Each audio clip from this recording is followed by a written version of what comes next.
Em estúdio, para analisar os temas do dia, como sempre, são meus convidados Mónica Ferro e Rui Leão Martinho. Em primeiro lugar, um bom ano a ambos e obrigado por estarem mais uma vez nesta edição das 12. Mónica, como sempre, começo por si, pelas conclusões do relatório do Fundo Monetário Internacional. A primeira é de que, e estou quase a citar, o Estado português é grande, concede privilégios injustificados e dificulta o crescimento económico, o que parece nesta altura até um paradoxo face àquilo que são os objetivos do Governo. A questão que lhe coloco é: qual é a fórmula para mudar esta realidade?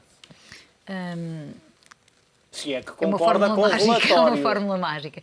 Não, este relatório é apenas mais um dos contributos de que o país se vai socorrer para repensar a criação de um Estado eficiente. A citação que fez é a citação que o FMI usa para fazer o diagnóstico do país, para traçar o perfil de um Estado que não é eficiente, de um Estado que não é capaz de garantir as funções sociais da forma como as quer manter, com o nível de impostos que paga. Aliás, o relatório tenta fazer não só um diagnóstico, como tenta apontar cenários possíveis de alteração, de reformulação do Estado, ou de refundação do Estado. Eu concordo com algumas das análises que vi na imprensa sobre o relatório. Eu não li o relatório, portanto, eu estou-me a socorrer das notícias que apareceram num jornal e que depois estão a ser replicadas noutros jornais. Portanto, eu dou por bom o que aqui estou a ler, mas, de facto, o relatório do FMI traça um cenário de um Estado que tem dois grandes problemas. A questão da despesa pública, ele é muito claro a enumerar o que o peso da educação, por exemplo, significa na despesa pública, e é aí que recomenda, não diz taxativamente que terão que ser os 50 mil professores despedidos, fala de uma redução de 14 mil e depois de entre 20 a 50 mil que podem ser postos em mobilidade especial. Portanto, as notícias também estão a citar os limites máximos de todos os cenários que são desenhados. Mas cita a questão da educação, a questão da segurança social, que eu sei que vamos ter a oportunidade de falar disso. Sim, daqui a pouco já vamos analisar mais em concreto outras das medidas. Passo a palavra ao Rui Leão Martinho para lhe questionar, Rui, ou para lhe perguntar se este relatório é duro, mas real. Ora, em primeiro lugar, bom ano também, visto que é a primeira vez que estamos juntos agora. Eu penso que o relatório é como um relatório de quaisquer consultores quando são chamados, quer por uma empresa privada ou pública. E, portanto, faz um retrato daquilo que é a situação e faz um diagnóstico e aponta medidas. Agora, quem tem que decidir as medidas, quem tem que apresentar as medidas é o Governo que nos governa. E, portanto, o que vai tentar, com certeza, ao Governo é obter o maior consenso, quer dos parceiros sociais, quer dos partidos que têm assento no Parlamento, nomeadamente os que assinaram este programa de ajustamento que faz com que o Fundo Monetário Internacional tenha uma intervenção neste momento maior em Portugal. E dessas medidas, com certeza que há muitas que este Governo e governos anteriores já tinham pensado. Porque, efetivamente, nós falamos praticamente desde o primeiro governo do Bloco Central em reforma administrativa, em reforma do Estado. Tivemos ministérios, tivemos secretarias de Estado, tivemos um monte de serviços e de trabalhos e de desenvolvimentos que depois nunca se concretizaram ao longo de mais de 20 e tal anos.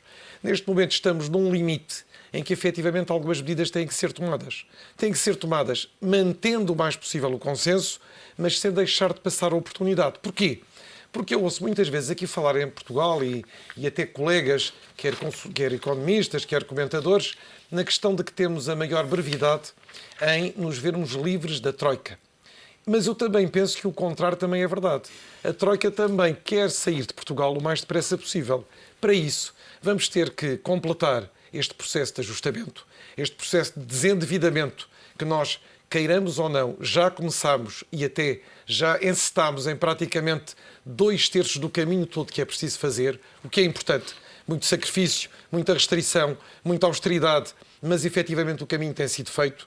E agora temos que, descontinuando a situação anterior, para encontrar um novo modelo, para encontrar um novo paradigma, temos que tomar algumas destas medidas. Se elas são em maior ou menor número, em mais ou menos intensidade, eu penso que deverá depender, sobretudo, primeiro, de uma análise muito criteriosa de quem nos governa e de uma obtenção de consensos para que isto se faça dentro da maior passividade, digamos, pacificação do meio em que estamos.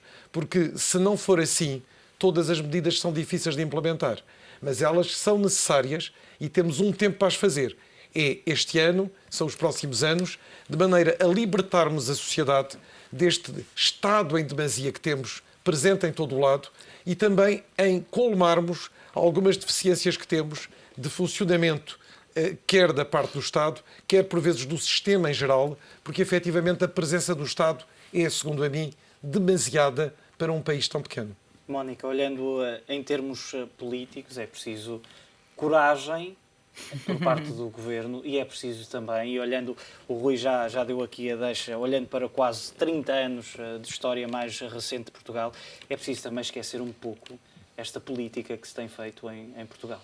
Concordo totalmente consigo. Acho que este relatório, por ser muito duro, é um relatório que vai gerar muito debate e vai gerar muitas críticas, também porque o diagnóstico da situação do país resulta de uma série de opções políticas que foram tomadas e outras que não foram tomadas. Desde há muito se sabe que era preciso reformar o Estado, reformar a Segurança Social, reformar a educação e, no entanto, essas medidas têm sido consecutivamente adiadas e, portanto, é um relatório que vai desagradar, quanto mais não seja, porque faz um diagnóstico que assenta Mas, se me nisso. permite, Mónica, tenham sido adiadas porque a conjuntura era propícia ao adiamento. Exatamente. Neste momento estamos a viver o contrário. A conjuntura não é propícia a qualquer adiamento. E, portanto, há que tomar medidas. Pode ser um bom pretexto até para se poder fazer. Do ponto de vista técnico, deixe-me só acrescentar aqui uma coisa, porque politicamente é muito relevante. Este trata-se de um relatório que o FMI faz como um dos serviços especializados que faz. É um relatório em que ele é assessorado pelo Banco Mundial e pela Comissão Europeia.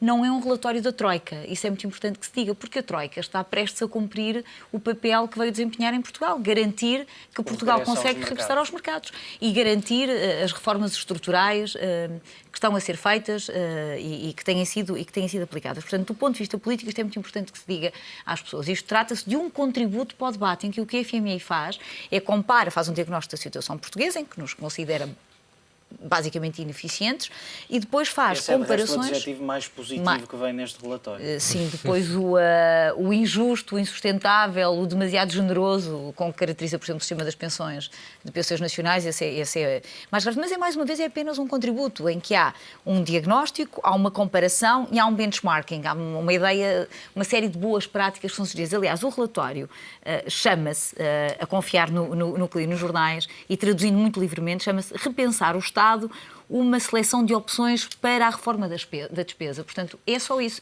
Há uma nota aqui que é muito importante neste conjunto de reformas e que essa também é transversal em todo o relatório, que é a ideia de que para Portugal conseguir fazer uma reforma do Estado tem que fazer reformas inteligentes na despesa pública. O que é que isso significa? Significa abandonar uma certa ideia de uma austeridade transversal e fazer reformas dirigidas.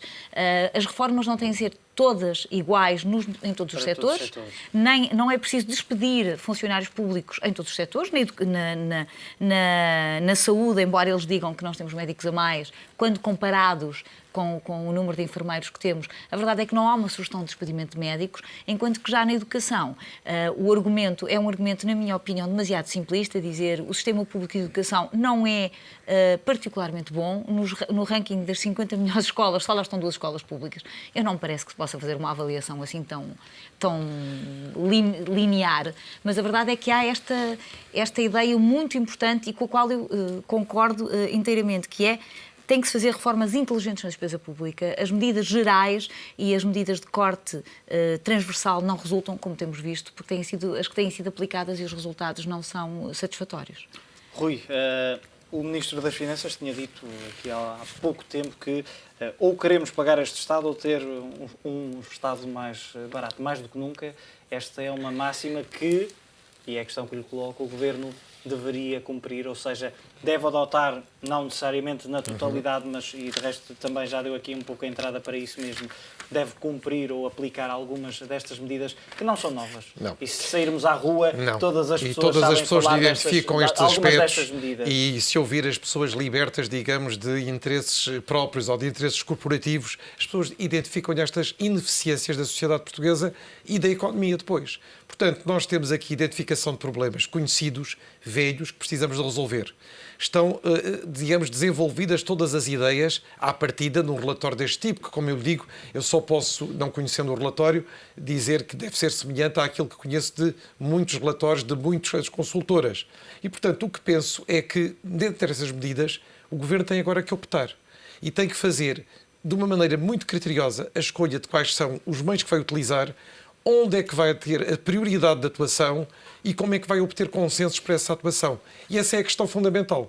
As medidas, a identificação das ineficiências, eu penso que essa já era antiga. Já Mónica, existia. olhando para outra das que eu não resisto, uma das situações deste estudo diz, e passo a citar, um Estado moderno não pode ser visto como estando a defender privilégios para si, mais à frente também, e falando já da questão da segurança social, diz que é desproporcionalmente dirigida aos mais ricos e mais velhos, sendo que os mais jovens acabam por sair prejudicados, segundo este relatório. Que reação, e já vimos aqui a reação do Ministério das Finanças, dizendo que é um estudo que foi encomendado pelo próprio Governo, que vai servir para a famosa refundação do Estado, mas que reação, que tipo de conclusões é que o Governo pode tirar deste relatório, sendo que, já aqui falamos, são decisões, conclusões há muito conhecidas. O relatório põe muita tónica nessa sua primeira citação, a dizer que toda a estrutura do Estado está construída de forma a que os mecanismos de contratação e os mecanismos de segurança social, os sistemas particulares de saúde dos funcionários públicos privilegiem especialmente os funcionários públicos e que isso cria uma desproporção entre os funcionários públicos e os funcionários do setor privado que é injusta. E, além de injusta, o relatório diz também que é insustentável. E em relação ao sistema de proteção social, há uma frase que eu retirei porque achei que vai gerar realmente muita controvérsia, que é quando o relatório diz: as reformas respeitaram os direitos adquiridos, protegem os atuais reformados e colocam o fardo do ajustamento nos filhos e nos netos, que vem na linha do que estava a dizer, que é um sistema que é injusto e que é iníquo em relação aos nossos jovens. É claro que isto, mais uma vez, é apenas um estudo, mas alerta exatamente para a questão do sistema de proteção social, que diz no relatório que é o segundo maior problema de Portugal, o sistema de proteção social, e em relação à função pública, esse é o móvel para se fazer uma série de sugestões, dizendo que há lugar, nos salários dos trabalhadores, que são a maior fonte potencial de poupança, há lugar para uma poupança na ordem dos 3 mil milhões de euros, o que seria cerca de 1,8% do PIB, porque os salários e as pensões representam 58% da despesa primária do Estado. Portanto, este diagnóstico abre margem para depois uma série de sugestões, como os despedimentos, a eliminação dos suplementos, a quebra no pagamento das horas extraordinárias e portanto, é exatamente esse tipo de análise que permite depois sugerir algumas destas medidas, algumas delas discutidas, algumas delas, na minha opinião, que têm que ser aplicadas com muitas reservas, como, por exemplo, deixe-me só dar este exemplo, quando se fala na necessidade ou na possibilidade de se introduzir um corte em todos os vencimentos, o relatório fala de que esse corte pode, inclusive, incidir sobre os mais baixos. Eu acho que isso é inaceitável. O nosso salário mínimo já é bastante baixo para poder sofrer um corte, mas não é isso que se cenário. refere. Eu penso que se refere a uma questão que é sempre um erro de análise quando se fala da área pública e da função pública, que é o facto de as categorias mais baixas da função pública serem mais bem pagas em termos comparativos do que no privado. Exatamente isso. Enquanto os quadros técnicos superiores são muitíssimo mais mal pagos, não são reconhecidos como mérito na sua avaliação anual, não têm prémio de distinção e, portanto, eu penso que isso também é de uma justiça quase exemplar, porque os quadros técnicos do Estado, que praticamente nos últimos 60 ou 70 anos deram depois os governantes públicos em Portugal, quer no regime anterior, quer no regime em que vivemos agora, acabaram por deixar a área pública exatamente por isso. Falta de reconhecimento de mérito e uma diferença abismal entre as condições que esses quadros superiores têm no Estado e têm no privado. Mas eu penso que é importante é que alerta-se aqui para determinado tipo de questões que todos conhecemos. O sistema de segurança social. Não é a questão das reformas, é a questão de que este sistema pode ser reformulado como no resto da Europa. E como na segurança social, também no ensino dos outros domínios, porque aí o que é importante é o que há pouco foi referido. Há um benchmark dos outros 27 países da União e dos outros 27 países europeus, a maioria dos quais já realizou este tipo de cortes, já realizou este tipo de reformas, já se reajustou. E as coisas correram bem em determinados países e em determinadas áreas. Vamos colher essa experiência e tentar, não é uma questão de copiar, mas tentar adaptá-la a Portugal. Nós temos vários indicadores neste relatório que a imprensa hoje divulga que vêm confirmar que também temos que repensar os portugueses que estão adstritos às vezes a determinado tipo de funções. É o caso de que se fala de que temos, por exemplo, se calhar militares a mais, temos polícias a mais, e tudo isso tem que ser visto, porque as pessoas podem ser aproveitadas noutro tipo de atividades, onde se calhar temos gente a menos. É, portanto, uma questão de reajustarmos esta situação toda e pensarmos que estamos a começar uma fase nova. É uma era nova de Portugal, não para ter o modelo anterior, porque esse já vimos que é impossível de manter, mas para termos outro modelo em que, a um prazo médio, os portugueses, os cidadãos portugueses, se sintam bem, tenham bem-estar e tenham a qualidade mínima para viver em Portugal com dignidade e com retribuição digna do seu trabalho. Rui, olhando para este relatório em concreto e para a função pública versus, se é que podemos dizer assim, o setor privado, mais uma vez a função pública volta a ser muito mais visada do que o setor privado e de resto tem estado na discussão todos os dias. A função pública tem ou não benefícios, é mais uma vez uma discussão bastante antiga, mas tendo por base que este relatório é redigido pelo FMI, Banco Mundial e pela Comissão Europeia, acaba-se um pouco com aquilo que se tentou transformar, eu diria, numa espécie de mito de que a função pública tem alguns benefícios, mas as diferenças não são assim tantas face ao setor privado. Eu acho que o problema não é bem esse. Eu penso que o problema tem mais a ver com o seguinte. Nós temos que repensar e ajustar que quando veio a chamada Troika, ela veio por causa do déficit público. Ela veio pelas despesas públicas. E dentro das despesas públicas, o peso da função pública, na sua globalidade, é muito forte. E, portanto, é natural que seja para aí que algumas medidas sejam dirigidas e que sejam, portanto, dadas como sugestões ao Governo para decidir o que é que há de fazer nessa área. Até por uma razão. É que no setor privado, a conjuntura dos últimos 2 anos tem vindo a fazer com que as empresas e os setores se tenham ajustado, com que os salários se tenham ajustado, e é aí que existe o grande desemprego. É na área privada. Portanto, na área pública não se põe esse problema. Põe-se sim ajustar a função pública à dimensão de um país e com as funções que este país precisa dessa função pública e não ter gente a mais. Mónica, olhando para algumas das medidas mais concretas, também já aqui falamos de forma mais genérica, os cortes, por exemplo, sugeridos para a educação, 14 mil postos a menos, o corte nos salários entre 3% a 7%, também o facto de termos militares e polícias a mais. Este relatório e algumas destas medidas que naturalmente acabam por ter impacto económico e social vão servir ou podem vir a servir de arremesso tanto político como também social? Já estão a servir, hoje já se viu... Já vimos algumas reações ao económico em concreto. Exatamente, hoje já se viu algumas reações. Repare, há aqui um problema que é... ninguém gosta de ver a sua classe socioprofissional ser considerada como uma daquelas que usufrui privilégios desmesurados. Eu hoje já ouvi algumas reações da parte das nossas forças de segurança e das nossas forças militares, porque são uma classe que é amplamente referida no relatório e comparada com os padrões europeus. Comparada com os padrões europeus. Mas, por exemplo, embora lhe chamem uma classe de privilégio, depois diz no relatório que os salários dos polícias portugueses estão entre os mais baixos da União Europeia, que a despesa global em sede de defesa está ao nível médio dos outros países da zona euro. Portanto, há aqui uma crítica que é uma crítica mitigada, mas que vai gerar uma ampla discussão na sociedade portuguesa, porque há determinadas áreas que nunca foram discutidas como podendo ser alvo de cortes. Não estou a dizer o caso dos militares e das polícias, porque essa discussão tem estado também em cima da mesa. Mas na área da educação, nós temos sempre uma grande reserva, e eu acho muito bem, em fazer cortes na área da educação, porque é de facto uma área fundamental para as opções do país, é uma área estratégica, mas a verdade é que há alguns argumentos aqui que são extremamente e depende interessantes. de que cortes é que estamos a falar, Exatamente. é evidente. Rui, olhando, e esta é a minha última questão, também vou ainda dar a oportunidade à Mónica para responder.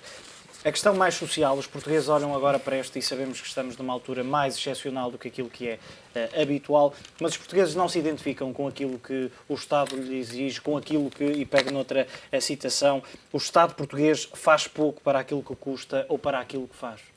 Eu penso que o problema é que se perguntar às pessoas, e já o fizeram os órgãos de comunicação, se preferem pagar mais impostos ou se preferem ter corte das despesas, as respostas às vezes parecem que vão num sentido ou noutro, mas eu acho que o que é preciso dizer aos portugueses, porque todos o sentimos, é se o nível de impostos, contribuições e taxas que paga cada cidadão português, ou cada agregado familiar, ou cada empresa, todos os anos, é retribuído com determinado tipo de serviços que a área pública lhe fornece. E, normalmente, as respostas que tem é que isso não se passa. E, portanto, as pessoas em Portugal, as empresas em Portugal, estão a pagar um alto nível de impostos e de taxas para um Estado que não é eficiente. E, portanto, o que nós queremos do Estado não é que ele desapareça, não é que ele deixe de ter as suas funções nobres, é que ele seja mais eficiente, fazendo com menos dinheiro um trabalho ainda melhor do que faz em determinadas áreas, ou já tão bom como faz noutras. Agora, é necessário ter a coragem de enfrentar este problema, de tomar decisões, mas sempre, eu volto a repetir, dentro da necessidade de manter o maior consenso possível. E esse consenso não é só em termos, digamos, parlamentares em partidos políticos, mas é com parceiros sociais e é com a população em geral e com os cidadãos em geral. Há sempre contra, há sempre a favor, mas é preciso que o maior consenso, medida a medida, setor a setor, seja obtido, o que quer dizer que é um ano que se antevê de muito trabalho, quer para o Governo, quer para todos nós, porque vamos ter que colaborar ativamente e a sociedade civil deve colaborar ativamente nestas escolhas e nestas decisões e deve ter uma palavra a dizer através exatamente dos seus representantes, dos parceiros sociais, das suas associações, do Parlamento, etc. Mónica, é preciso que os portugueses comecem a sentir algum retorno, alguma troca por parte também daquilo que dão ao Estado, ou em relação àquilo que dão ao Estado? Claro que sim. Essa é a base do contrato social fundador. As pessoas delegam competências no Estado, dão poder ao chamado aparelho do Estado e recebem em troca serviços políticos antecipadamente contratualizados. Mas eu acho que há aqui uma ideia que é muito importante, que é quando as pessoas sentem que estão a pagar e que não recebem o retorno, isso gera uma grande instabilidade e, sobretudo, uma incapacidade de se mostrarem colaborantes neste esforço que se está a pedir, não é? Tem a ver com o limite da tolerância. Quanto é que eu posso pedir às pessoas? Posso pedir pouco se as pessoas sentirem que recebem pouco em retorno. E nós vemos, muitas vezes, perguntando na rua se está disponível para pagar mais ou não, duas opiniões completamente distintas. Uns que dizem, pago mais se o Estado me der mais, e outros que dizem, não quero pagar mais, prefiro a contratualização privada de determinado serviço e eu próprio faço a minha segurança social, eu próprio faço essas minhas opções. E há uma outra realidade que eu acho sempre muito engraçada, que é quando se perguntam às pessoas que tipo de regime de segurança social é que queriam. As pessoas têm uma série de mitos, de ideias construídas sobre como é que funciona determinados regimes de segurança social. Eu acho que em muitos deles não imaginam a carga fiscal que isso implica, para se poder ter aqueles serviços. E depois, muitos portugueses não conhecem e não percebem o que é viver em determinados países onde há outro Estado social, onde o nível de poupança é elevadíssimo, uma coisa que em Portugal não se consegue fazer também pelos baixos níveis salariais, mas a verdade é que isto, quando nós fazemos essa pergunta à pessoa, nós estamos ao fim e ao cabo a perguntar qual é que é a visão que eles têm da sociedade e do Estado. E até agora faltou de facto uma reflexão muito profunda sobre o que é que o Estado nos pode oferecer, que Estado é que nós queremos pagar, mas eu acho que a discussão tem que ser de baixo para cima. As pessoas têm que decidir que Estado é que querem e depois nós percebemos como é que o conseguimos pagar. E não pode ser uma solução imposta de cima para baixo. E daí a importância da concertação social muito e de um grande. amplo consenso em todas estas Desta fase questões. é grandemente importante ter exatamente essa concertação e essa capacidade de obter consensos, ao fim e ao cabo. Mónica Ferro, Rui Leão Martinho, muito obrigado pela vossa análise nesta edição das 12.